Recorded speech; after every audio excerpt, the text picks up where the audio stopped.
अस्सलाम वालेकुम रहमतुल्लाहि बरकातहू। लो जी जलालपुर जट्टा च जनाब नकली नोट आ गए जे 5000 रुपये दे। मुहतात हो जो ते आउंदे भी बैंक चू जे पे ते ओह जिहड़ी जनाब दत्थियां हुंदियां जे ना उन्हां दे विच एह लाए हुंदे जे उन्हां।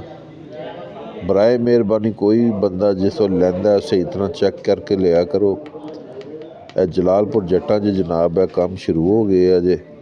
बराए मेहरबानी चैक करके नोट लिया करो। वेख लो 5000 वाले नोट जलालपुर जट्टा च आ गए जे ते वेख लो जनाब दो हिस्से होए जे ते बैंक च जिहड़ी दत्थी शत्थी दिंदे ना ओहदे विच होंदे जे ते कोई बंदा जनाब दुकानदार ने पिंडां च भी चलदे जे पे, पिंडां च भी बंदे दे के भेजदे जे जिन्हां नूं बेचारियां नूं नहीं पता। एहतियात करो जनाब। बराए मेहरबानी सारे बंदे जनाब शेयर कर दो।